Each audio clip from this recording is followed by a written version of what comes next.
Welcome back, everyone, to TalkBall Tweakers. We are recording on July 2nd, 2 days before America's 250th birthday. So we had to do a special podcast. We got a Jack Hughes Golden Gold jersey right here. We have a red shirt for Blake McQuarrie and Balogun's red card. We'll be talking about that. Tucson Venture, other co-host here, and then we brought in another special guest. Let's go. Hey, I'm back. Let's Mr. go. Mr. Last time I was here, I got some comments thrown my way on the TikToks. I'm ready for more hate, and maybe I'll get it on people's good side today. I don't know. I don't know about that. I I don't know about doubt that it. I one. doubt it. We'll get right away with the red card, and that'll get Yeah, people I pissed at don't me. think you So want to get on people's good side, bro. But anyway, That's good co-host, old how we Lunga, feeling? though. That's good old Lunga. Yeah. I don't really got too much else in the introduction. We're gonna do a little World Cup. Then obviously LeBron James is leaving the Los Angeles Lakers, which is big story on its own. So without further ado, let's Talk talk ball. ball. oh, Good enough. All right, cool. The United States men's national team, World Cup on home soil for the first time in 32 years.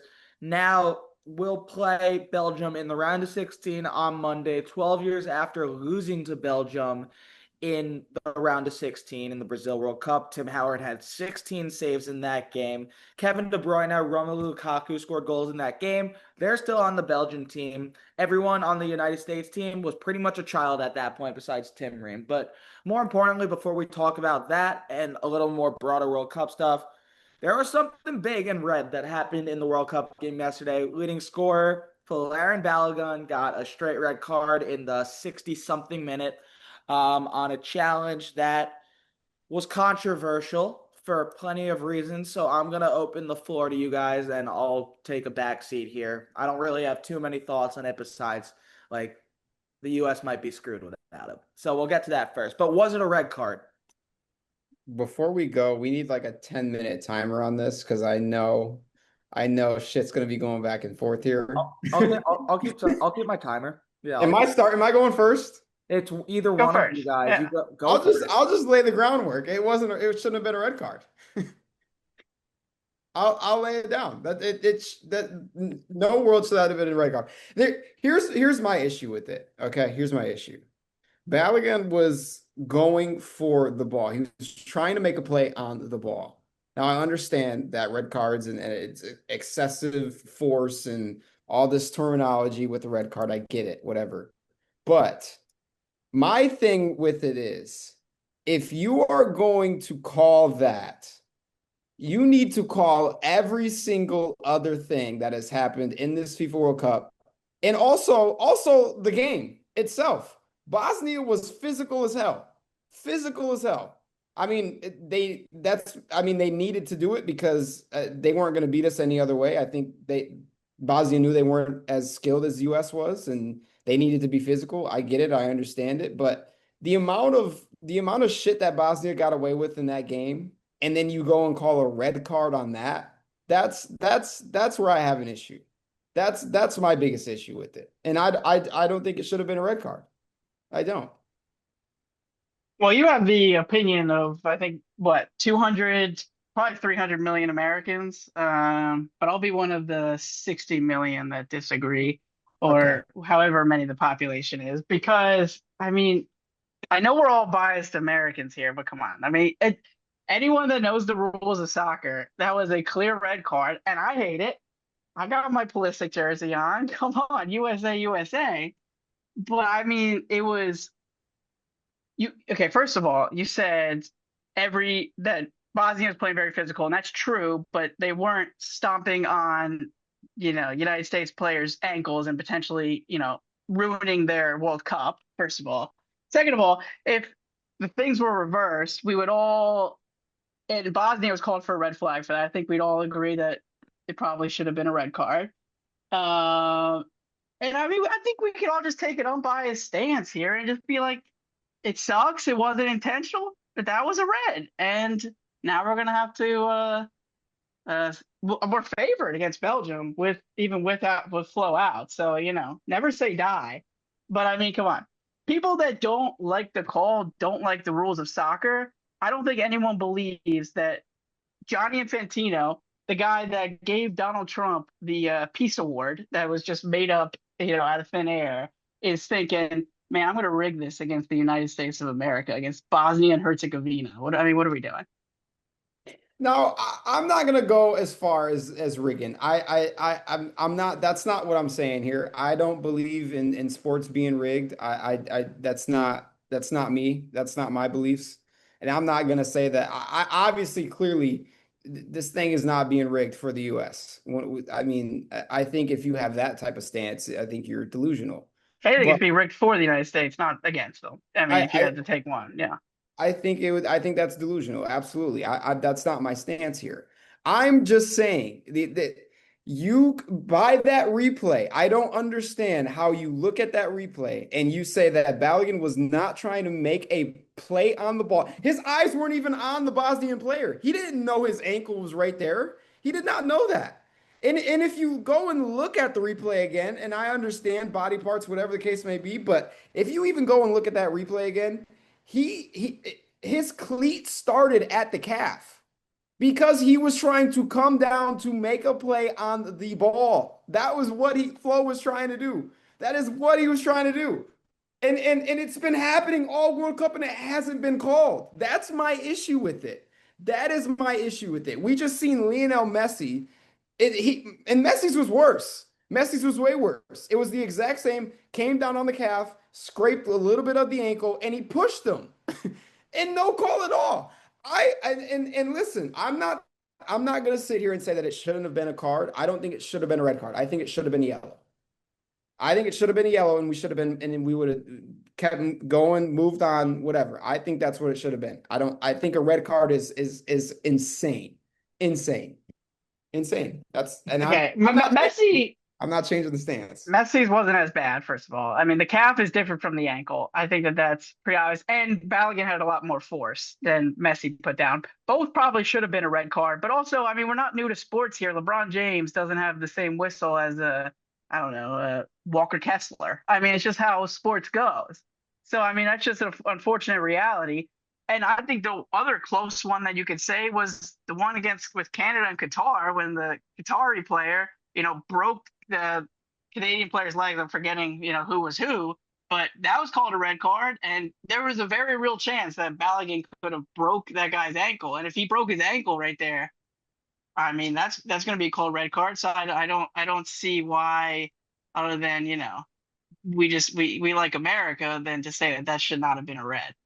I'll remind you guys that the guy literally was screaming on the floor for about a minute and got up and played the rest of the game. I'll remind you of that. And I'd like to point that out because one, all I've been seeing on Twitter is how soccer players are soft. This is why we don't like soccer in America, all this stuff. But the guy, they're using that fact that he got up and played the rest of the game as like evidence of that.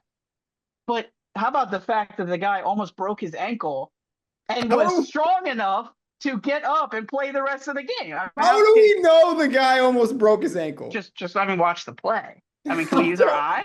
I know. How do we know he actually almost broke his ankle? I mean, that ankle was 90, man. No. That ankle was 90 degrees. I don't. I'm not doing this, dude. Here, I'll let Jake, I think, watches the most soccer probably out of the four of us. And, I think he also lets his bias of an American come out a lot too. But I would like to hear what he likes to think about this. Yeah, I mean, as a biased American, I don't think it's a red card. As a soccer fan, I think it's a red card if there are other challenges of that quality that are red cards. So if they weren't going to give Lionel Messi that, then they shouldn't have given Flo Balogun that. And I do agree with the argument, like you said, like LeBron James doesn't get the same whistle as Walker Kessler. Well, Flo Balogun should have a similar whistle if the World Cup's on home soil. And Flo Balogun missed the previous game. Then again, he would have played if the U.S. actually had something to play for in that game, but to wipe out any chance of suspension entering the knockout stages.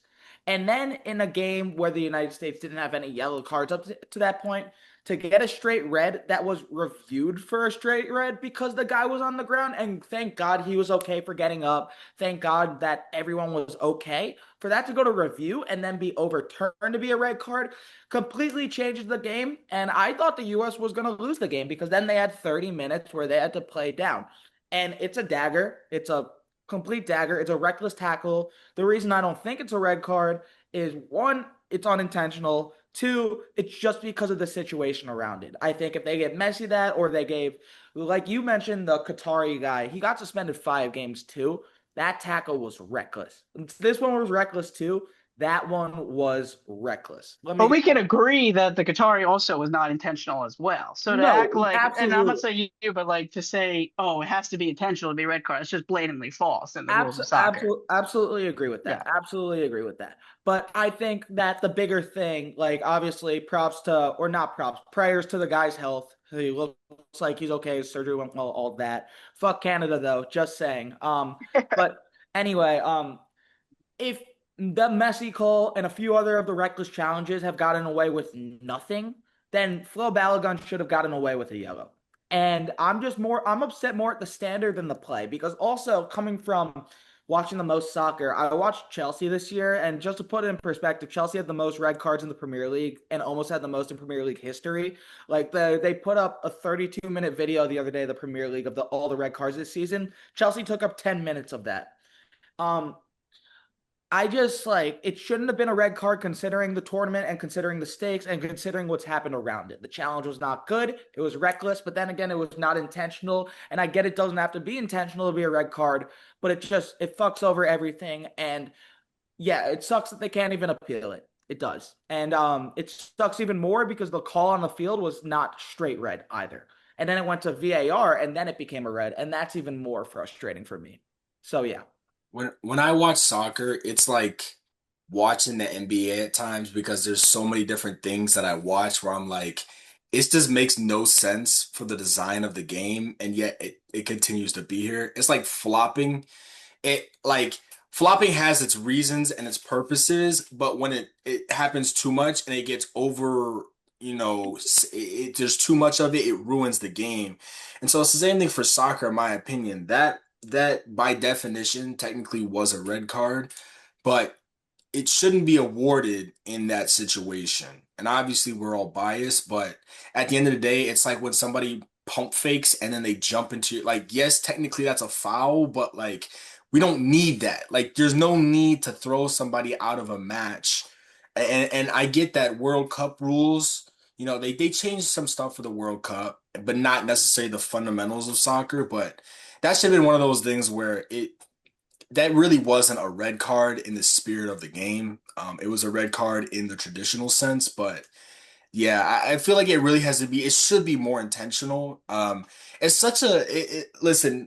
I can't remember who it was Blake or Lunga was talking about it, but you said like we laugh at soccer because they flop. These players, it's either their leg snaps in half or they get up in 5 seconds and continue playing the game. Like there's no like, oh man, my leg hurts, he cleated me. It's either I can't walk or you get up immediately and keep playing the game. So it's like how do you judge if that was really that bad or not? You know what I mean? Like how like it's a weird situation. And now the US is really in a sticky spot because like we had a good chance against Belgium, and that would have probably been our best win if, we had Balogun for this Belgium game. But now you kind of have to. I mean, we can win without him for sure. We can win without him, but it'll be a taller task, harder objective for sure. But Jake, let me ask you. So, did you watch that friendly against Belgium in March, Yeah, or when they and lost what? 5-2. Yeah. So, what were your thoughts on that, and what do you think they can Well, change? I thought they looked terrible in that game. They scored the first goal. I'm pretty sure it was Chris Richards. Let me check to be sure.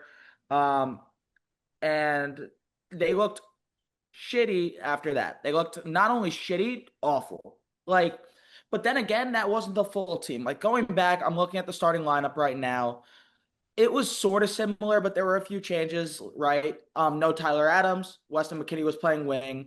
No Serginho Dest. Matt Turner who I don't think is a good goalie, played, and the U.S. scored. Oh no, it was McKinney, not Chris Richards. Apologies. And then what Belgium did is they scored 4 goals in 20 minutes. What they could do in this game, I mean, one, you need to generate offense with Christian Pulisic. This is the biggest game of Christian Pulisic's life. There will not be a bigger game of Christian Pulisic's life if he loses this game. There really won't be. They got to generate offense without Balogun, whether that's Pepe, whether that's Tim Weah, whoever it is. But also it's defense. Like a huge thing for the United States going into this was their defense sucks. Their defense let up 9 straight games with a goal. And then you go to Australia, or you play Australia rather, and you shut them out, and then you got the shutout yesterday with 10 men. Belgium is known for its golden generation, right? And it's not that golden anymore. They're really not that great as they were, but they still have all the talent. And so it really depends on defense and being opportunistic. For me, it's a revenge game. For everyone, it's a revenge game. 2014, Tim Howard made 16 saves, still World Cup record, and they lost in extra time. And that hurt an entire country. It didn't hurt me, honestly. I was at summer camp and I was rooting for Belgium at the time because Eden Hazard was on the team, in full honesty. Like, I completely, like, I'll own up to that. Like, my friends can be shit for it all the time.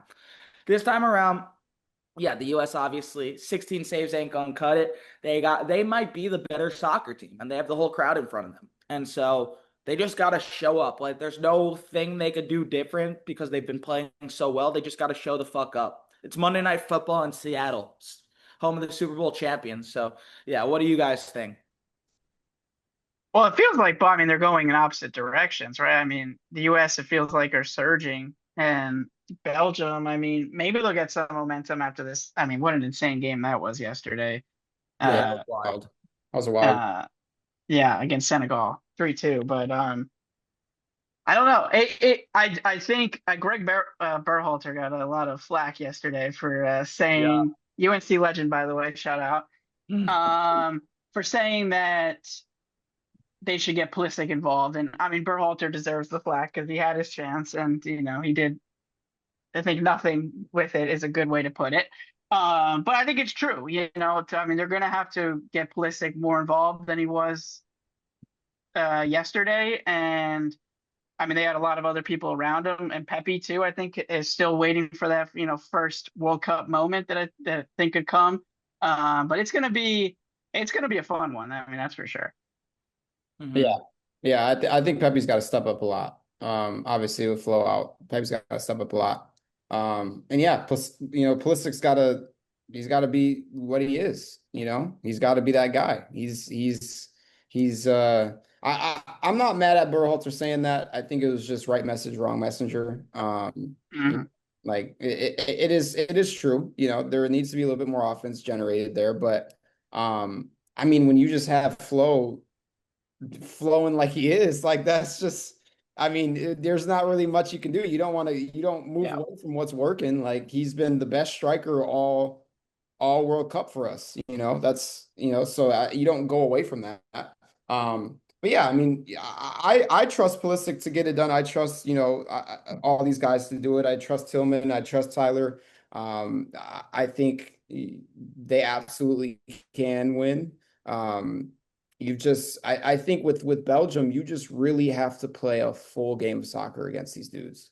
You cannot let up, whether it's the 30th minute or it's the 90th minute. You have to play a full game of soccer against these guys, and you cannot you can't let them get behind you. You can't, because you're going to pay for it. So yeah, and I think, Jake, you mentioned it. It's a revenge game for these guys. Like they've got to. I think I think a lot of the old guys should be sit down and talking with them like over the next few days and let them know, because obviously you mentioned like it's not the same team that it was in when we lost to them, but you've got to have that same mindset of we're going to come in here and kick these dudes' asses for what happened in 2012. So I think they can get it done. I do. It's going to be a tough one though, for sure. And Tucson. let's not, yeah. Oh no, what were you gonna No, say? I was gonna say, let's not forget too that Christian Pulisic, I mean, in 2022 against Iran, I believe, Yeah. came up big. That was a must-win game to make it to the knockout rounds, and He Yeah. scores the only goal, putting his groin region on the line for that goal. So he's proven that he can do it, and yeah, he's gonna need another big one on Monday. Yeah. Tucson, do you have anything to say about the game, or do you let me tie a knot on it and then we'll give predictions? No, I was just gonna say there's a lot of I fear traps in the Belgium game where you can relax. We just saw them come back against, was it Senegal? Or Yes, Mhm. sir. it was Senegal. They were down 2-0 and they rack off two quick goals in within like a minute apart of each other and then, take it to extras. So this team, like they're good enough to rack off goals. And I know we laughed at the idea of, kind of Lukaku and whatnot, but they're De Bruyne, Doku, and Lukaku are just a dangerous trio that can pop off at any time. And it's one of those games like Lake talked about it, you have to play a full game and be on your P's and Q's the entire match because they will make you pay if you don't pay attention. They'll sneak past you and score, and all of a sudden it's 2-1. All of a sudden it's 1-0, and you're like, what just happened? So, I don't want this to be a narrative for too long in terms of I don't want people to be thinking like how are we gonna, just let's go into the next game, next man up, and that's really what it comes down to. Yeah. The one thing I wanted to add, before we predict it, honestly, one, I want to see Haji right in this game, especially if Pepe's not doing anything early. I do like Ricardo Pepe, but he hasn't scored for the US since November 24, right at 17 goals in England this year. He's bigger, he's more powerful. Just want to put that out there so I could come back to it in case there is a scenario where he plays and does something well. Before we get into the predictions, I went back to November 2017. Christian Pulisic, at 19 years old, wrote a letter in the Players Tribune after the U.S. missed the World Cup, and he said, "There's going to be a World Cup after that, and a World Cup after that, and a World Cup after that." And I hope that we're going to be able to build something here with U.S. soccer, where it's not going to be about one lost match, one lost cycle, or one lost team. It's going to be about an entire country rallying around an entire sport in a way that lasts. And on Monday, I expect it to be the best environment that U.S. soccer has ever seen. They've been building for the World Cup on home soil since losing in Trinidad and Tobago that day. And now this is the biggest game these guys will play. This game is gonna change soccer fandom. If they win this game, they are gonna do a birth of a whole new generation of soccer fans like Jack Hughes did in February. But if not, people might think it's a little more casual. With that being said, who wants to start us off with USA Belgium Monday night? USA. I'm not going against the grain. You crazy? You crazy? I'm not going against the grain. I think they get it done 2-1. I'm trying not to be the person to go against the grain because You that's who I could. am, and I know it's my brand, No. but Yeah. I like to come from an unbiased perspective. I don't know. I truly don't know. I do think that the U.S. is playing better soccer at this moment, and we haven't seen what they will look like without Balogun in some time. So it's kind of, I mean, it's tough. I mean, that goes without saying. I'm going to go with the United States. I do think they can pull it out. I think they're playing better soccer at the moment on home soil, like you said. It feels like the moment. And then after this, they'll probably lose their next game, but that's okay. You know what? I think quarterfinals is what they were looking for, and they won't Yeah. admit that, but they get there. I say that's a success. And I think they get it done in penalty kicks. Okay. Against the best goalie in the world in Courtois. That would be awesome. That What would I'm be saying. That would be awesome. Toussaint? Yeah, I'm gonna keep it simple. I'm going States 2-1. Um, I think it's gonna be one of those. Most of these matches have been 85th minute or later goals that have resulted either in the equalizer or the winner, and so I think they get the win, in like the 105th minute in extra time or something like that. Super dramatic. Yeah, I'm usually afraid of the clean sweeps on the board, but there's no way I'm picking against the United States in this game, both as an American soccer fan, but also someone that has watched this team and they've answered pretty much every question that fans have had about them this World Cup. Their defense has looked better. Pulisic has looked better, and he's healthy now. Even without Flo Balogun, they're going to be able to attack, whether that's Serginho Dest, Weston McKennie, Malik Tillman has been one of the best players in Europe, best American players in Europe, rather. And I think Belgium is a declining golden generation, and this is our golden generation in our World Cup. I think the U.S. gets it done, and I think they win it 3-1. I don't think it goes to extra time. I think they make a statement. Think of all those teams that go to Seattle on Monday Night Football and get their fucking ass beat.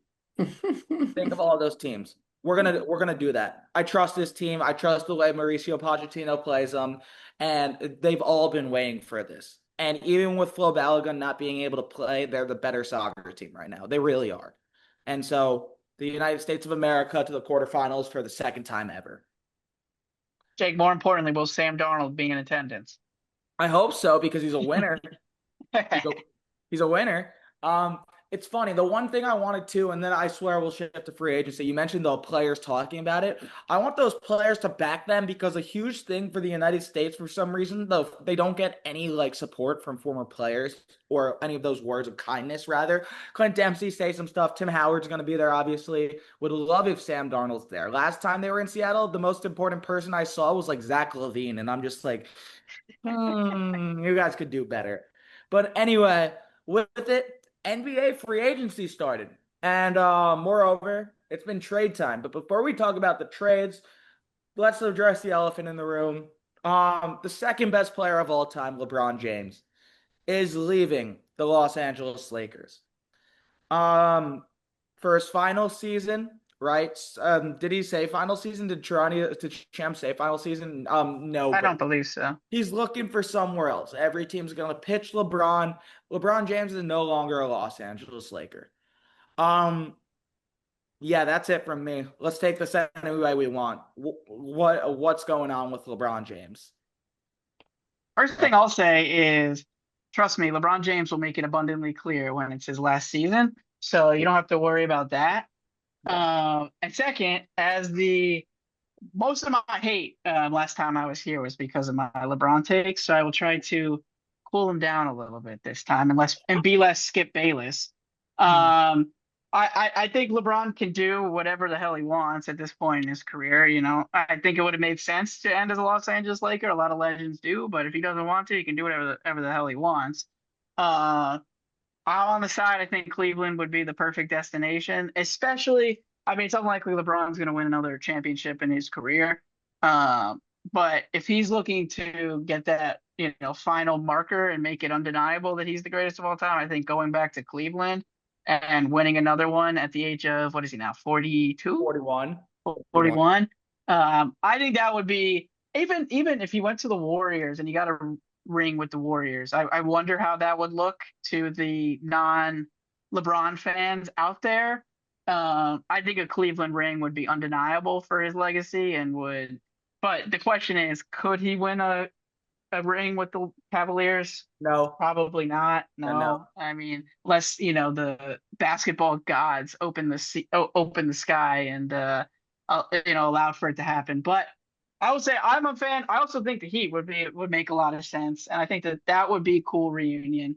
I'm not a fan of him going to the Warriors personally. I think it would be cool to watch him and Steph, but I think it would just be for someone that has the, legacy that he has of making these moves. And, I just don't think it would be a very serious move. I think it would just be more for fun, which again, he can do. I mean, he's LeBron James at the age of 42. He can do whatever the hell he wants. If he wants to play with Steph Curry, he can go play with Steph Curry.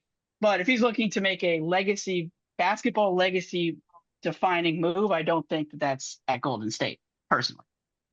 I'm gonna take it before Blake and Tusanko, honestly. A legacy defining, if LeBron James really wants to be the most famous NBA player to ever live, he goes to Cleveland. The kid from Akron, Ohio, gets drafted by the Cavs, leaves the Cavs, comes back, wins their first championship in 50 years, goes to the Lakers, wins a championship like Kobe did, like Shaq did. Then he goes back home for his final season, and there's really no better way for a farewell tour. I honestly don't know about the farewell tour stuff. Like he's LeBron James. That being said, he's not winning on the Cleveland Cavaliers, and he's not winning on the Golden State Warriors either. The Golden State Warriors would be really, really fun, though, and I do think a little high of a take, but I think if he signs there, they're going to get Kevin Durant, too. I think he's going to want out of Houston. That still, for me, is the fourth best team in the West. Like, I think the Warriors will be good. I think they'll be fun. I think they will by far be the most popular team in the NBA. I think they'll be the team that the Knicks face on their ring night and everything. They're still not going to win something. I don't know if LeBron James could go anywhere, honestly, and win besides the Knicks. And this isn't me saying LeBron should come to the Knicks. This is me saying the Thunder aren't going to do it and the Spurs aren't going to do it, right? Those are the two top dogs in the West. And I saw the Philadelphia rumors. I don't like that because that feels like way too many cooks in the kitchen. Way too many. Like, you have 4 on-ball guys right there. I don't think there's a right or wrong way for LeBron James to go about this. It's gonna be interesting. I mean, if I got to choose, fuck it, come to Brooklyn. But yeah, I'm just like, it'll be a cool decision. We'll know when he makes his decision. I don't think there's anywhere he could go where I go, that team's a championship contender right now. So you can go ahead. This guy. Oh my gosh. It's gonna be LeBron, man. I'm taking my talents to Brooklyn. First, Oh, Giannis. Brooklyn, this is for you. Oh, brother. If New we're, York if we're doing fans. this, I'm not gonna rep my team, but I'm just gonna have people read. Supposed Nets fan, by the way. We got This guy some fake ass New York supposed to be a fans. Nets fan. This guy's supposed to be a Nets fan. Oh my God. They lost Oh me, my bro. They lost me. gosh. When Darius A Cup drops 50 on them in the Summer League opener, come back to this because it's gonna happen. I Who's can't. better, Jalen Brunson or Julius Randle?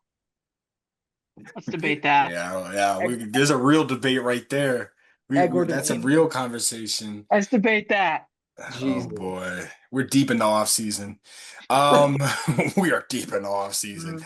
In terms of LeBron, there's really no perfect move for him because everywhere he looks, number one, he's not going to be able to win anywhere in terms of winning anything substantial. He's not going to win the West. He's not going to win the East.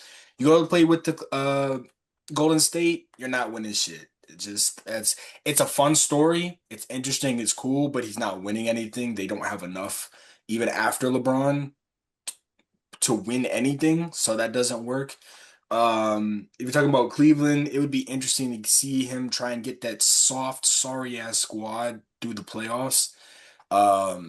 Because the whole knock Wait, you about talking about the Pistons? You talking about Pistons?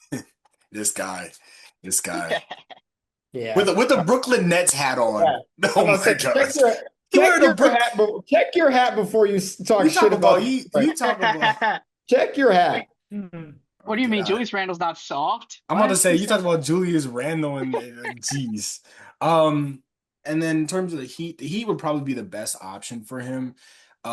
He would get the most runway to move. They have no bench either, so no matter where he goes, the bench is kind of abysmal. I mean, Cleveland's bench is not terrible, but almost everywhere he goes, it's not a great option. So I know he's doing the whole I'm listening to every franchise, listen to every team. In seriousness, he really doesn't have that much to go on. I mean, it's either go back to 2 of his former teams or go play with old man Steph Curry. So anywhere he chooses, in my opinion, he should have hung it up already. I'm a LeBron fan, but I fully believe that he should have been like, all right, this is my last year of my contract with the Lakers. I'm gonna just call it a career and say goodbye. But now, I mean, it's like he has that weird year at the end of his career, or maybe 1 year or two. So I don't know. At this point, LeBron can go wherever he wants and do whatever he wants. It'll be interesting to say the least because they'll give me another year to watch him play. But in the grand scheme of things, it doesn't really do too much anywhere he goes. And then especially you talk about the Philly thing. There's some places that are LeBron is way too big to be going there in terms of his stature. Like he's not going to Denver. He's not going to Philly. He's not going to Detroit. Like I keep seeing all of these different places. Charlotte. Yeah, he's not. You're saying he doesn't want to be a Portland Trailblazer? What? Yeah, him and Jocko be getting into some mischief. He's going to Memphis, bro. He loves Memphis. You know what? I actually said something to myself today. I said LeBron could pull the funniest shit Isaiah Stewart's in and Memphis. go and sign with Memphis. Isaiah Stewart's there. he could pull the funniest shit ever and go and sign with Memphis. That I'm telling you, bro, he's not going where Isaiah Stewart is. I'm telling no, you. he's not. He's not. Absolutely not. I'm just. It would be. He could pull some funny shit and go. Um. Let me get this clear. Are you guys saying that LeBron James can go anywhere, wherever LeBron James chooses to go, he's not going to win? I I need mean, clarification on this. personally, I don't think. Right now, I don't think LeBron, if LeBron goes anywhere in the East, like, I'm not even trying to be like someone who roots for the Knicks right now. I think the Knicks are the best team in the East. And in the West, I don't think he could go anywhere that makes them better than the Thunder or Spurs. Like the Spurs, while we were on this podcast, just hired Billy Donovan to be their lead assistant. Very interesting hiring. Like, I'm not going to say that's the coaching move that puts them over the hump. I think what puts the Spurs over the hump might be the fact that they're all going to be a year older. And so, No, what puts them over the hump is they have Tobias Harris now. yeah. Oh, yes, exactly. That's it. Like, Blake, what I'm saying is like there's no place you could go right now where I'm just like this team I could fully say is going to compete for a championship. Like I don't think the Warriors will be able they won't be in that first tier in the West. And if he goes to the Sixers or maybe the Heat, maybe the Heat's the one where I'm just like maybe the Heat with Giannis and with Bam, that could maybe work. But right now, I told you guys this, and I do believe it to some extent. Like the Knicks broke a bunch of teams. They really did. And on the other side, the Spurs are breaking teams. One is because of a 6'2" guard, and one's because of a 7'4" alien. But these are two teams that are built to last and they're built to compete. And so I'm like, it just changes stuff. I'm not trying to make it off the LeBron discussion. Like, I could bring up the Knicks when we talk more about free agency. I just don't think LeBron's going to go anywhere and go, this team is surely going to be competing for the NBA title. I mean, if he wants to go anywhere, the East has been weaker than the West since we were a kid. So, I mean, I don't Yeah. know what would be the best spot in the East to go to, but I mean, Miami. That yeah, would be the no, one true. for I me. agree. Yeah, I 100% agree with that. I think But they don't even Miami have a makes the most bench. sense. They don't have a bench, but neither Nobody does has any. a, but that's what Neither I'm does saying. any. Like you're telling Like, me a 42-year-old, no matter how good he will be, because you could pencil him for 21, 5-5.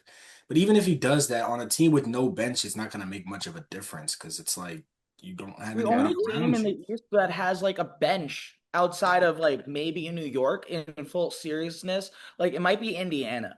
Like the benches in the East are weak. They're really weak. Like Fair. Philadelphia doesn't really have a bench. That's one of their weaknesses. Boston was supposed to, but they didn't get any player compensation besides pandemic P. And their bench isn't that great. Like the benches in the East are really weak. And so like, yeah, that's a whole nother thing. Miami's like the one that I'm just like, maybe they could compete with the Knicks because Giannis is Giannis, and LeBron doesn't have to be the best player on his team anymore. We saw him with Luca, and I'd love to hear your guys' thoughts too about just that era. I know it was really short, but did LeBron and Luka Doncic play well together? Like, I don't know. And so it just makes injuries sort of screwed it up too. I'm not trying to take the floor so much from you guys, but like, this is just all the thoughts I'm having like run through my head right now.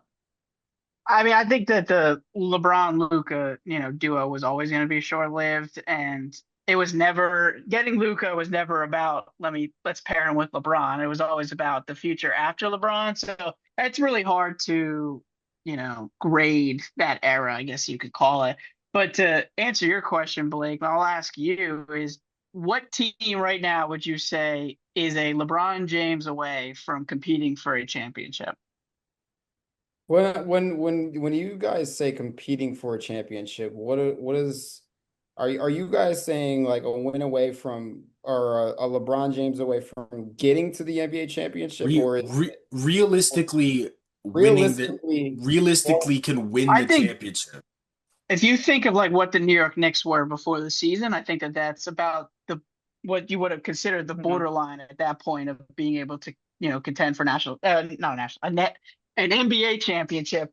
And I mean, obviously, you look back at it now, and it's like you laugh at that because they were on that borderline. But like, what is Yeah, a team that's my could be like a borderline Knicks level? Yeah. My borderline was Detroit last year. I thought Detroit could compete for a championship, but I never really thought they were going to win. And in the West, it was a Minnesota, and we It might have be it might be the Celtics this year at this point. I don't. Oh, okay, this is a whole nother thing. I think the Celtics are going to be like the eighth best team in the East, but that's Well, like. yeah, that's why I say they But could with use a LeBron, LeBron. I mean, that's a good point. Like, See, that's a with good point. LeBron, I'm not saying okay, him in the Celtics jersey would look I funky, but I Doesn't he think hate Boston? yeah, I mean he wouldn't go there, but I'm just He saying doesn't. like He would never go to Boston. I would say I feel like you guys are kind of disrespecting LeBron James a little bit here. And Probably.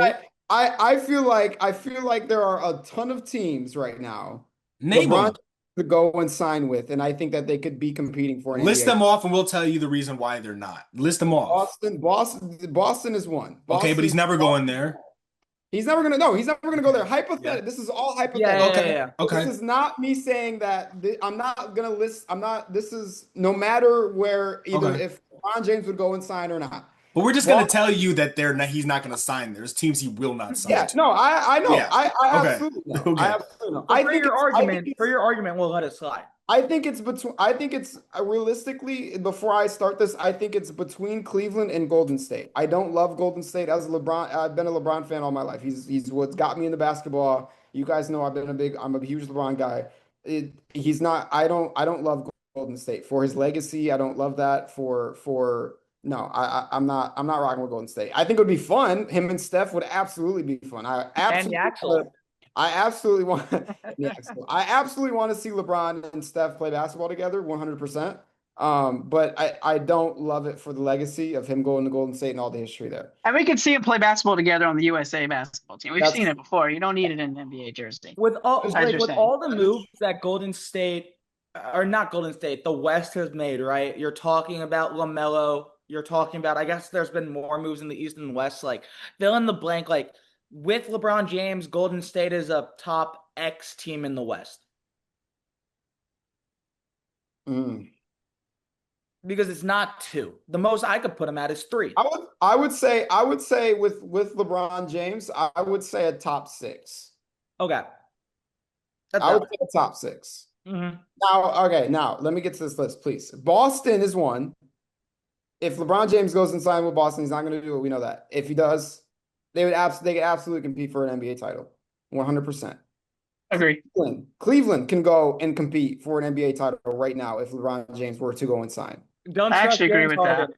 I think LeBron. I think so. No. Because Cleveland got to the Eastern Conference Finals without LeBron James. You're telling me if the version that we've seen of LeBron James this past season, if he was on that Cleveland team, they're definitely not getting swept by the New York Knicks. That's absolutely not. They are 100% not going to get swept. They have a very good chance of beating New York. I'm gonna let you keep going, but you watched the Cleveland Pistons series more than anyone in this call, not named Tucson.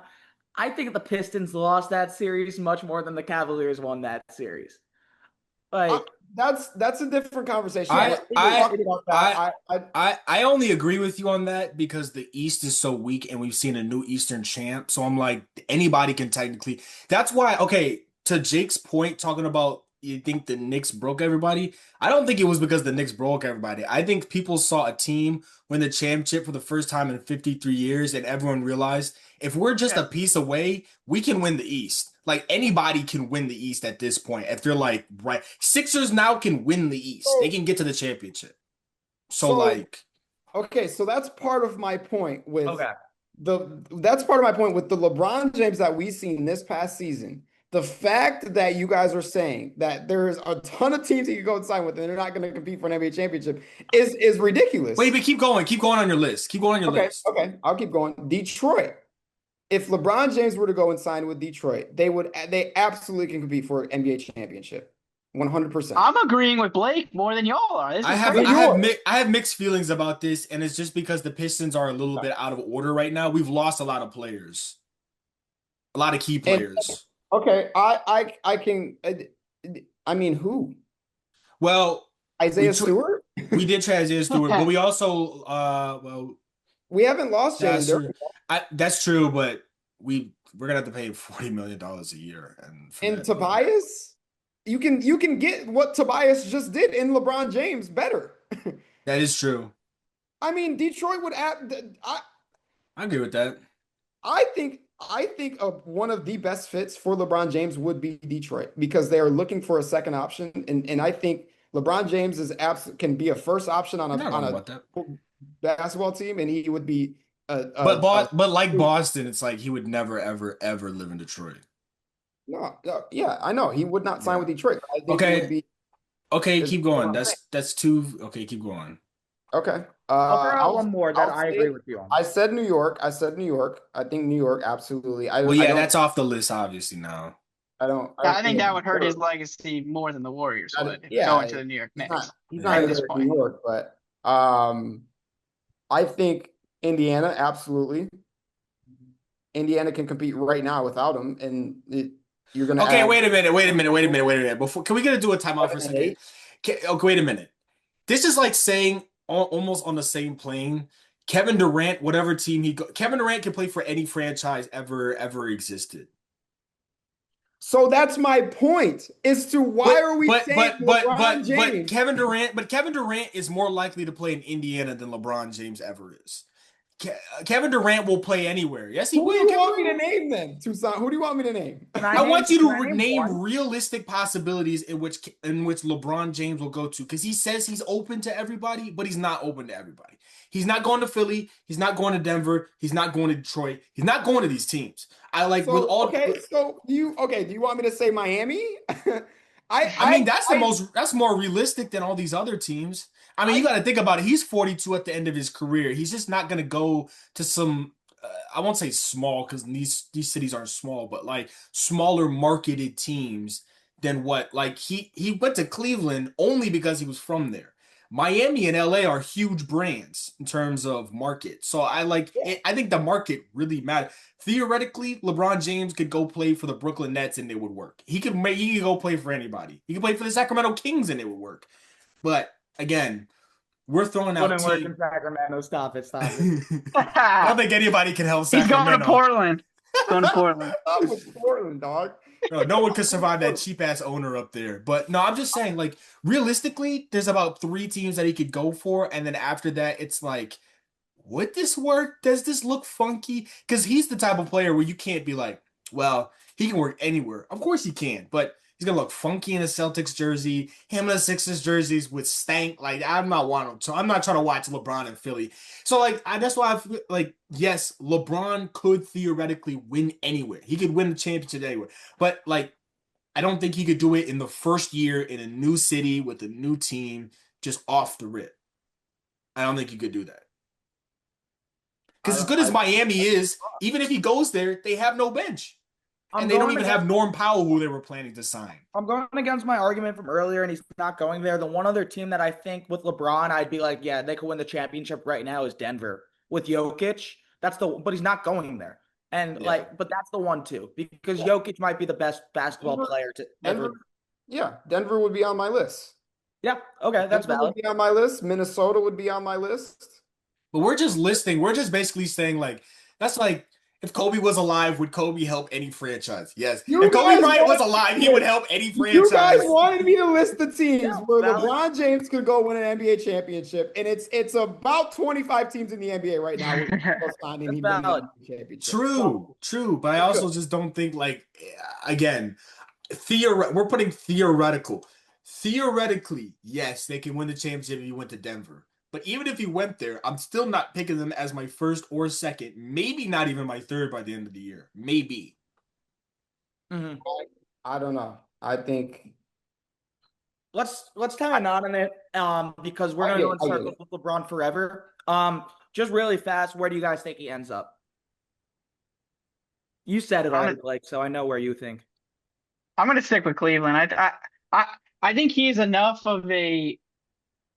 has enough of a businessman mindset to understand legacy and to know that although he probably does not want to go back to Ohio in year 20 whatever of his career, I think it would make a lot of sense. And even if he doesn't win in Cleveland, no one's going to hate on the fact that he went back to Cleveland for a year. So that's what I'll go with. Yeah. Did I say mine?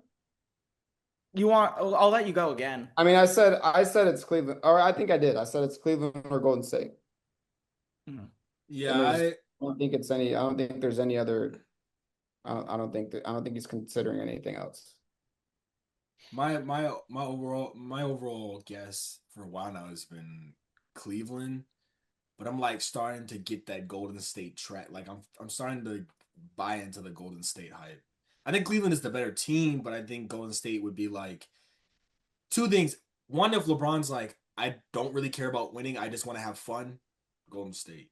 If he's like, if I can win in the West at 42, I'm going to Cleveland. Or win the East, excuse me. If I can win a division at 42 and he's really trying to add to his career, then he's going to Cleveland. But if he's just like, because last year he was just kind of having fun. He didn't really give a damn about winning that much. So if that's the case, go play with Curry. Mhm. I think it's gonna end up being Cleveland because I don't think that the Wizards are going to trade Anthony Davis to the Warriors, and I think that they want that, and I think LeBron wants that, and I think in Cleveland, like you said, there's a bunch of storybook things, and they'd be a good basketball team. I'll still make the James Harden jokes, and even with LeBron making the finals in 10 straight years or whatever it was, James Harden's never made the NBA finals, and I find that hilarious. Or he's made it with OKC. Caught Never myself. as the I primary. think Never as the primary. There you never go. as the primary. I think it'll be Cleveland, and I think that'll be cool. I think that'll be really awesome. And good for him. And the Cavs, good for them, I guess. But wide open East, like you said. And with wide open East, let's get into free agency. So last week, I add one more thing. Let me add one more thing. So I wanna support Blake here because we started this episode by fighting about the old red card. So I want to say I agree with almost everything he said. I think that there's nobody in the West that he could go to other than the Spurs and the Thunder that would make them a contender. But I truly think that there's like 5 to 7 teams he could go to on the East and compete with the New York Knicks. I don't think the New York Knicks are as unbeatable as Jake is making them out to be. I mean, Cleveland again, they were up 23. They were up 23 in that first game, and with what 6 minutes to go, they win that game. That's a completely different series. They probably don't win the series, but if they win that first one, you never know. And you put LeBron on that team, I think they could absolutely beat them. I support Blake, and I think that he is correct that they're. I think Detroit too. I think a lot of different teams on the East he could go to and compete with the New York Knicks. Thank you. Thank you, Mungo. look, we could get into all these moves, but I will start with this because we've been avoiding it. The New York Knicks might have broken the East, but moreover, they're the best basketball team in the East, and no one's going to beat that this offseason. No one. And I don't know if people are going to pick against them. I don't. They went 16-3 in the playoffs. They have the second best player in the East. I think the best player in the East is Giannis Antetokounmpo. And look, the Knicks' longevity is really impressive. They have Karl Anthony Towns for at least 2 more years. He was great in the playoffs, and he wasn't even great on the offensive end of the floor. OJ Anunoby, Mikal Bridges, Josh Hart, these bigs. They somehow kept Landry Shamet. They lost Mitchell Robinson, whatever. They'll get a backup big. The Knicks are built to win over and over and over again. And they, more importantly, are the best basketball team. I don't look at any team with LeBron James and go, this team is better than the Knicks. Is it because I root for the Knicks? Is it because I'm from New York? Maybe. But I just saw the Knicks put belt to fucking ass on every team. I saw them kill Philly, and I don't think Jaylen Brown changes that. I saw them kill Cleveland, and I understand the 23 points. I do, and that changes an entire series. I still think the Knicks win in 5. And that's why I came on here after game one and said the Cavs aren't going to win a game at the Garden and the Knicks are going to win the series in 4. And then you go to the Spurs and look, the finals happen and we can talk about the Spurs leading the entire finals. Look at who was better down the stretch. You're not, even with LeBron James, he hasn't been great in the clutch time over the past 3 years. So I think the Knicks are just the best team. And all these teams are making these moves and the Knicks are going to go party at Taylor Swift's wedding. Brother, did you just say LeBron James has not been great over the clutch of the past 3 seasons? Go look at his stats. Go look at his game-winning shots over the past 3 seasons. Did he not just game Houston to put LA up 3-0? Whoa, the Houston Rockets. In Houston? The Houston Rockets. The Houston Rockets that have an average age and if he was on Cleveland, it would have been New York. Wait a minute. We're getting away from the topic at hand. He thinks the Knicks are going to win the championship for the next 2 years. No, I mean,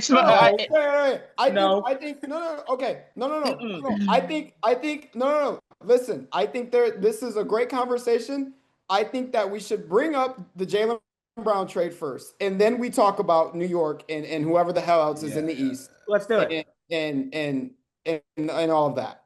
Let's do it. So I'm not only going to bring up Jaylen Brown, let's bring up a few other moves in the East, right? Cavs signed James Harden. The Raptors trade for Kawhi Leonard.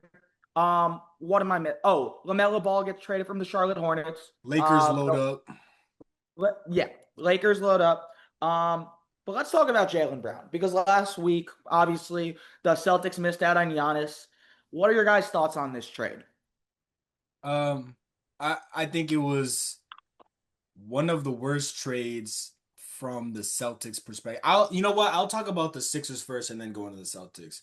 From the Sixers perspective, it's absolutely beautiful. First of all, you add a guy who is about to turn 30, still in the prime of his career, just came off averaging 30, 25 as the number 2 option. So, he'll probably average 25, 26 with Tyrese Maxey.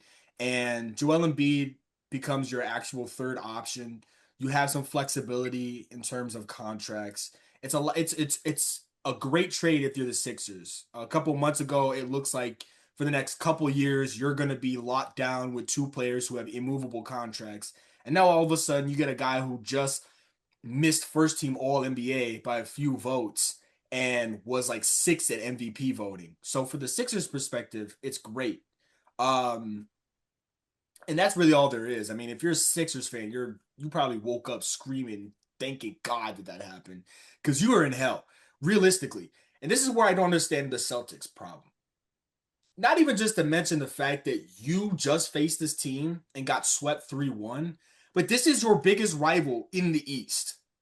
Like, I understand that you had beaten them for like 40 years straight in the playoffs, but they just beat you on a 3-1 comeback with your 2 best players, and you just handed them one of your best players. Not only that, but like I said, you had 2 immovable contracts. No one wants Joel Embiid. Nobody wants Paul George. And now you released Paul George. You gave them a better contract and a better player. And you got a 36-year-old aging star who just averaged 17. And the last time he was a number 2 option, he only averaged 23. So from a Celtics perspective, what the hell are you doing? All right, collective tweak of the week is Brad Stevens. You were a great general manager. We thought you had all the visions. You were the archetype of that championship team. And then for you to go from one of the best wing combinations in the league to this is kind of abysmal.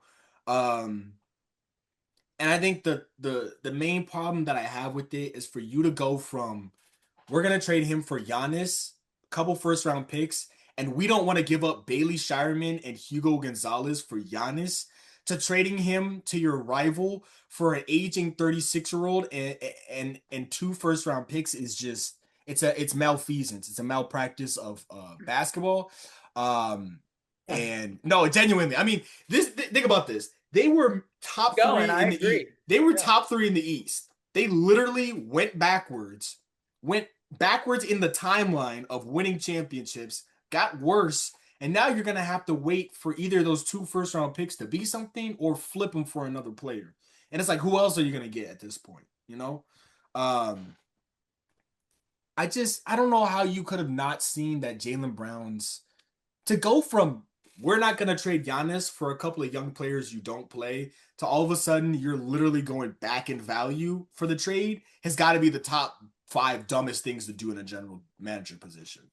So I don't know. And this isn't the Kings doing this. Like, this is the Celtics. You gotta remember, this is the Boston Celtics, one of the best NBA franchises ever. And they do this stupid, like,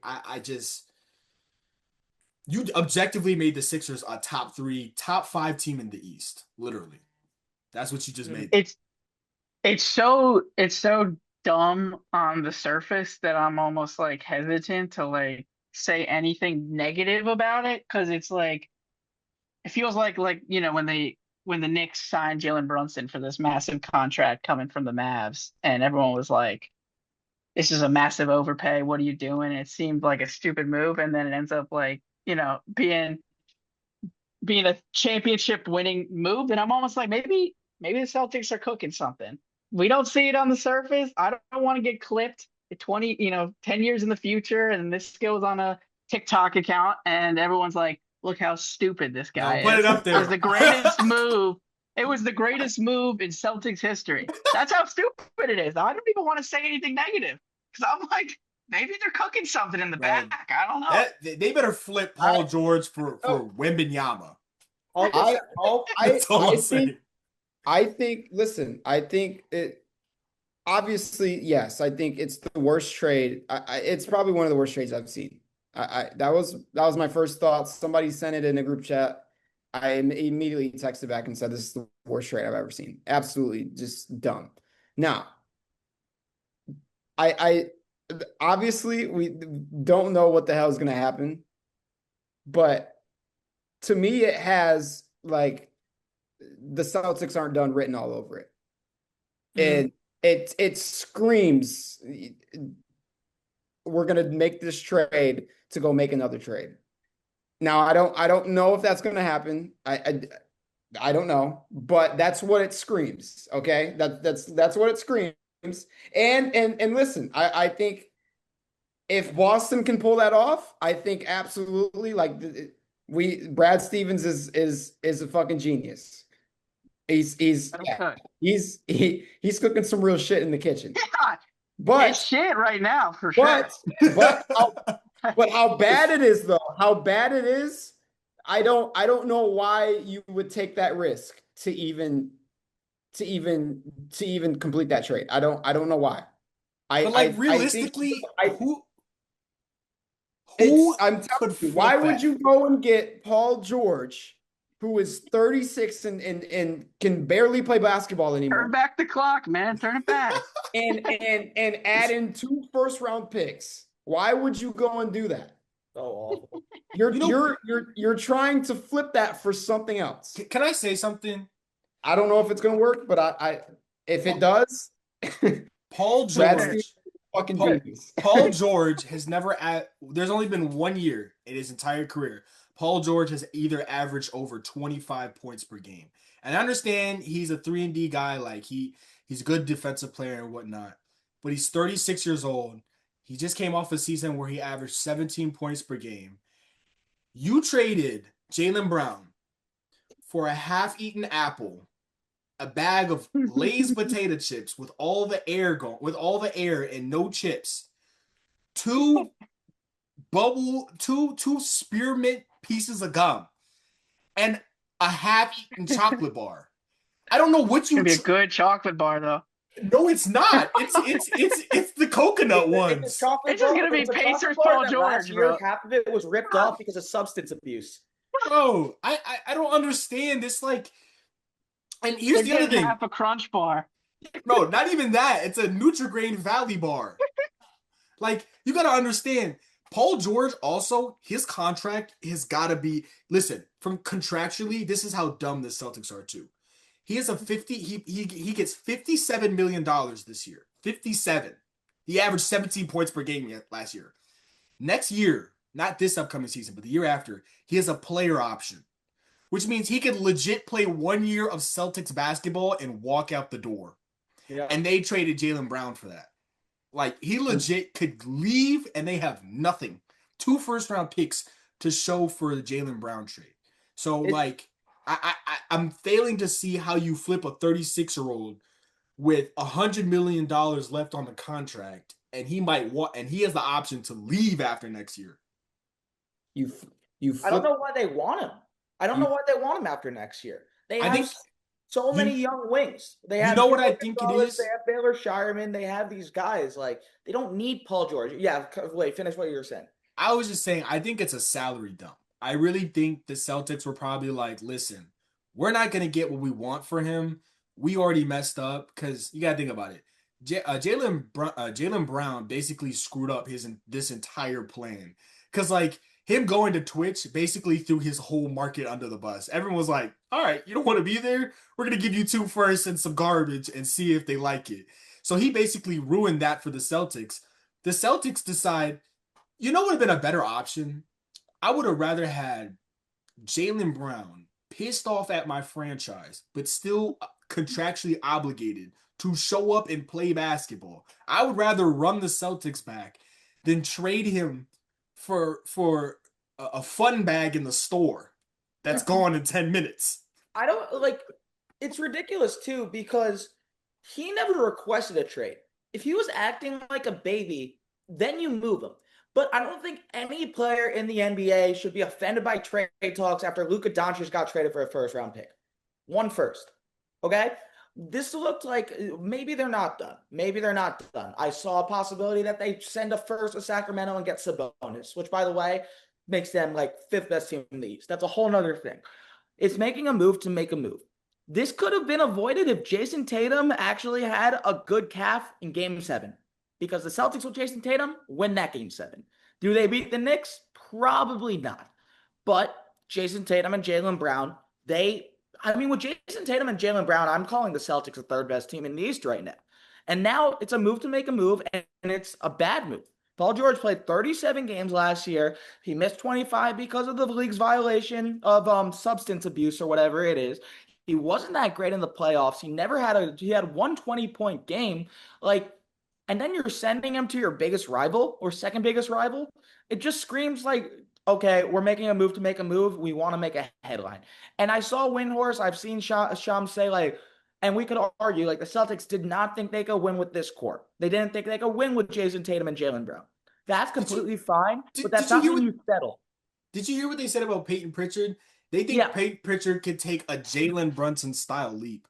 You know how brain dead you got to be to think that? And I like Peyton Pritchard. Let me preface this. He's a good player.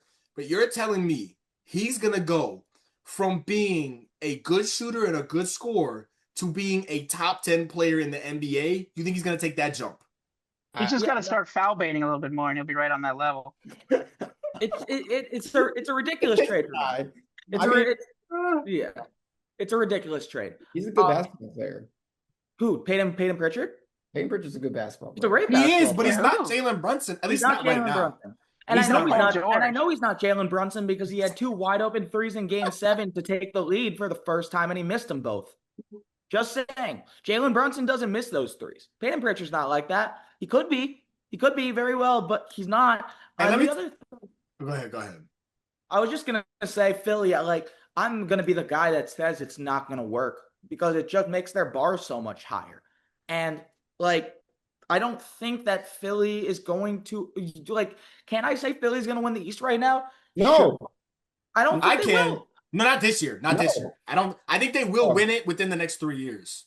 New York is still the best basketball team in the East. They might still be the best, but again, I'm playing the trends here. We just saw for the last 8 years there's been a new champion in the East. I'm not saying the Knicks aren't the best team, but they can fully go into next year being the best and then lose to I think Boston could be good.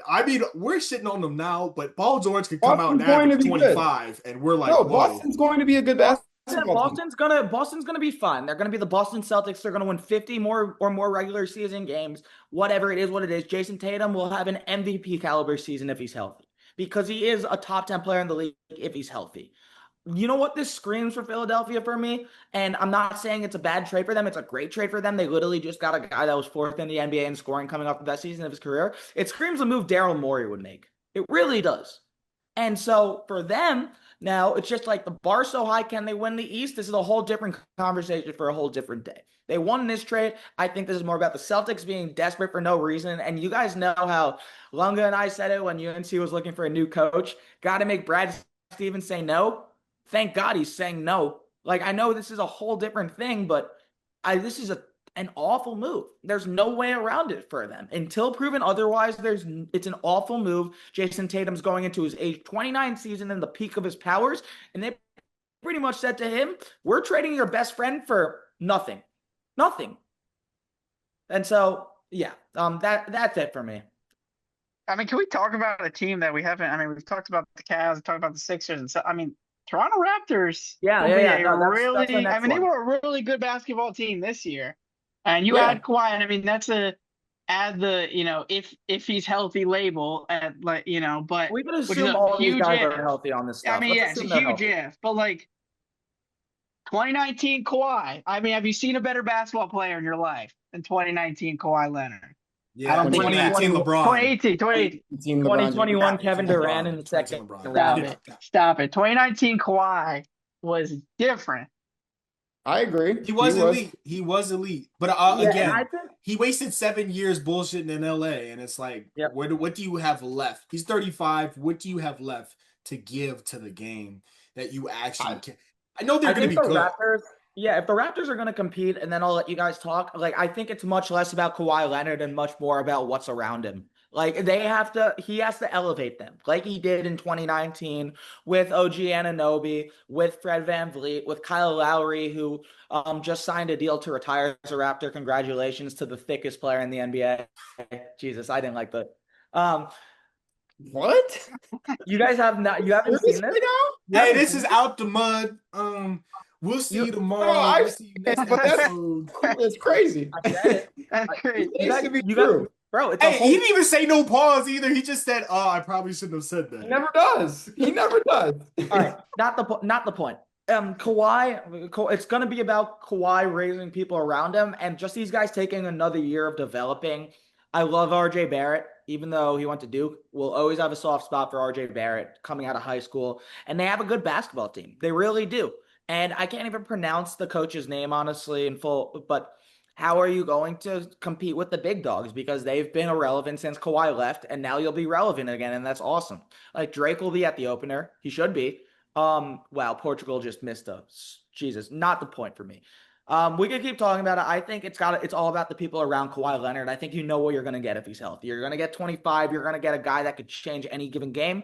It's about the rest of the people. Yeah.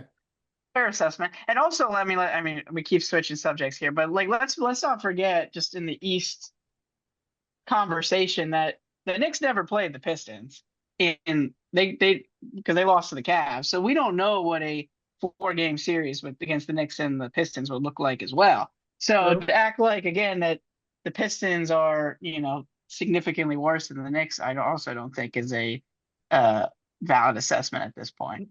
That's fine. I mean, yeah, we spoke agree. about the Pistons. We spoke about, Yeah. trust me, we spoke about the Pistons and what they I need. agree. Um, and like they didn't play Boston. Like there's a world where Boston beats the Knicks with Tatum and Brown. There really is. I mean, they almost did the year before. They blew 2 20-point leads, and then Tatum tore his Achilles. Look, this is my last Knicks point. I swear. It's just like it might be because I like them. It might be because I'm from New York, but it feels like for most knowledgeable basketball fans, until opening night, you're not going to be able to tell them any team's better in the East right now than the New York Knicks. Just because from top to bottom, the basketball team they are and what they were and how dominant they were in the playoffs and the moves, then there's so much uncertainty. You can't go, there's a team better than the Knicks right now. That could change very fast, though. Obviously, very fast. Yeah. So I would agree. let me ask you this. Kawhi, Jaylen Brown, we had those two moves. It doesn't even have to be under the radar. What's a move in free agency that you guys really like? And I mean, we all hate the Jaylen Brown one, but what's one you really hate too, if you could find that? And Lunga, you're welcome to say any of the trades we talked about last week too. We spoke about Giannis Yeah. and LaMelo if you have thoughts about that, but we're gonna avoid those two. I'm sure like you just said, you talked about, but I hate the LaMelo trade for the Timberwolves. I do not see how a LaMelo Ball and Anthony Edwards pairing could possibly work. Maybe I'm in the wrong. Maybe I'll look stupid. It feels like a Russell Westbrook James Harden pairing in Houston. You lose so much defense. As much as I do not like Julius Randle, you lose so much defense on that end. Gaining LaMelo Ball too, and it didn't really make much sense to me. And I mean, yeah, that's a move I hated. So I'm gonna go with that. Okay. Well, I'm sure I'm in the minority, but I love the trade. So, but we talked about. I mean, it'll be fun. I mean, it'll certainly be a fun basketball team to watch. That's undeniable. Will they be a better team than they were this year? I don't see it, but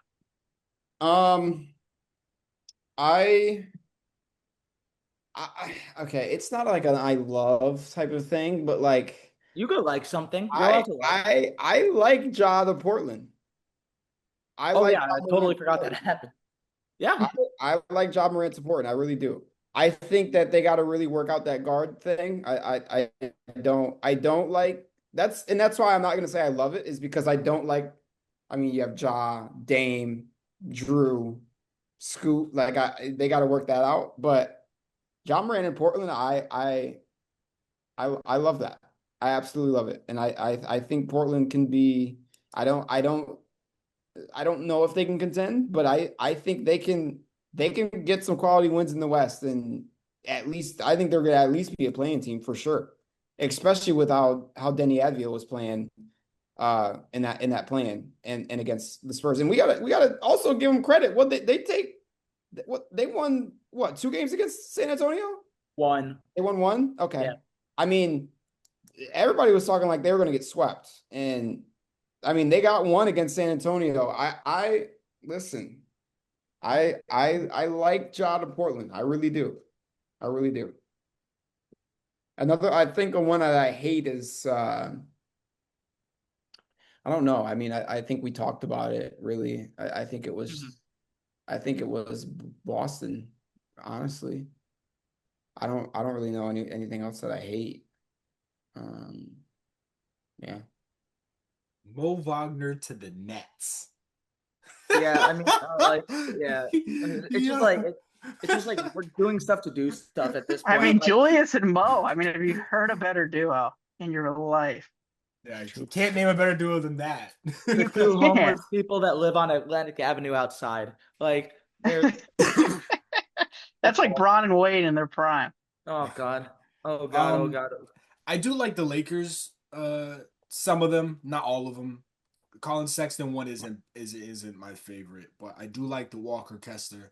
They've been targeting him for a long time. Finally got him. He's not a bad center, not bad. You paid him $32 million a year. It is what it is. NBA money's inflated, but you also got Quentin Grimes, Makai Luke. I don't hate their picks. I don't hate their signings. Um, I only liked it from a standpoint of LeBron's gone. You have to do something. You need to help Luca. So them going out and supporting Luca and getting a bunch of players, I do like, rather than saying Luca do everything, you know. So that's not a bad. I didn't hate those signings. I do wish they would have kept Luke Kennard, um, but I mean, $13 million, they could have afforded that if they really wanted to. But it is what it is. You got Quentin Grimes in his place, so I guess it's all right. Yeah, that's the one for me, Quentin Grimes. But I actually really like Santi Aldama, um, from Memphis to Dallas. They might have given up too much, but Dallas is closer to contending. Cooper Flag is probably going to take a leap. It's probably the second to last or last year of Kyrie Irving there. They're obviously trying to bring in a new regime. I liked their draft. You bring in a 7-footer that could score. I think that's big, especially with Derek Lively being a 7-footer that really can't score at high rates, but is really good defensively. And so excited to see what the new Mavericks regime does there. I really like that one. And then one more that I don't know if I like, but I'm just more amused by it is Kelly Oubre going to Indiana. I think the moves Indiana made to surround Tyrese Halliburton, I like them a lot. Going back to the Zubac trade, they did get a little screwed with the draft pick, obviously, but Indiana, like the one thing that I didn't like about them in 24 when they made the finals is they didn't really have bruisers. They were a team that would just be flamethrowers and beat you. But now you have Kelly Oubre, who I'm not going to say is going to change games, but he's just a veteran presence. And you add that with Halliburton, who's healthy, and Neesmith and Nemhart, like that'll be a fun one for sure. Like Indiana's going to be back in the fold. Yeah. Also, Well, Agree. I like Phoenix trading for Miles Bridges as well. that's a good one. I think that puts them back, not as a contender, but I mean, Playing. it gives them that playing range. If they play really good basketball, that 6 spot maybe, but Actually, one more thing before we get to Tweaker then. Like one I hate what the Hornets are doing. I hate it. They traded the face of their you don't hate what Hornets are doing? no, I hate what Oh, okay. doing. Yeah. I'll tell you with boots on the ground reporting or boots on the ground walking around, people freaking hate it. Like LaMelo's last shot in the Spectrum Center was a game-winning shot against the Heat. You trade him, And then you trade Miles Bridges too, who I'm again not the biggest fan of, but it's 2 steps backwards to try to take 3 steps forward. And look, we could come on here in November and say Con Knuckle is an absolute star because he is already. A lot of question marks. And this was a team that would beat you with shooting, and they got better physically, and they just took some steps back. But anyway, speaking of LaMelo Ball, what about LiAngelo Ball? Tweaker, TalkBall tweakers, tweaker of the week. Lunga, if you have one, we'll let you start us off as your special guest that we hope to get on more frequently. So this is someone who's been tweaking this week, and okay, I think I'm gonna go with U.S. soccer fans. I think that they've been tweaking since yesterday. We gotta take some deep breaths. All will be okay. I know y'all only watch soccer every 4 years. All will be good. Continue to watch soccer after this, whether it's MLS or it's the EPL or the Champions League, and maybe learn the rules of soccer. I think you might enjoy it a little bit more. Okay. Can I go next? I gotta go one. I feel like a shot, but okay. It was, but it's okay. Okay. All right. I think that's his point. Okay. For sure. Rage bait in there. We were too connected there in the middle of the episode, so I had to make sure. So you had to ruin it. I get it. I had to put the zinger at the end. Yeah. Oh, I get it. Anyway, Tui, what do you think? All right, so this is the infamous Bill Simmons pod. He he basically, so he is a Boston fan through and through. I'm pretty sure he lives in Boston. Anyway, this is what he said about the Paul George trade. Oh, this is hilarious. When this trade happened at 3:20 Pacific time, I had a camera up my ass and I had Paul George being rammed up my ass, and it was happening at the same time. So what do you mean by that? Like, I get it, but like we could phrase that differently. You had Paul George rammed up your ass. All right. You know, if you want to use that imagery and that description, by all means, but didn't need any of that. I'll go before Blake, and I sort of feel bad doing this now because like we gave him a little prayer at the end of the podcast last week, but I did not know about any of the Matt Miller stuff. I don't know if you guys saw those investigations, and I don't need to go into it too much, but if that is true, I take back what we said last week. And again, I hope he recovers well and everything, but definitely not okay with those investigations. And then I'll throw out one more because why not? Let's go with actually, I don't need to throw out another. I'm all good. Yeah. I mean, I know too, we just kind of talked a little bit about he kind of likes the Lakers signings, but what the fuck is Rob Pelinka doing, man? Like what has Rob Pelinka been doing the past like 8 years? Seriously, genuinely. Like for real. Winning a bubble. Okay. Getting a Mickey Mouse ring, that's about it. He's doing half of basketball fans' dreams, sucking LeBron's penis. Like, oh my gosh. Whatever. I just to me it's LeBron walks out of the door, you lose LeBron James, and then you go and sign your answer is Sandro, Quentin Grimes, Colin Sexton. Hey, don't you disrespect Young Bull. Don't you Jake's gonna disrespect tell you Young that Bull. Quentin Grimes is the best player of all time. I love Quentin Grimes. I think that's a great signing. Yeah, I love Quentin Grimes. That is just ridiculous. That's just ridiculous.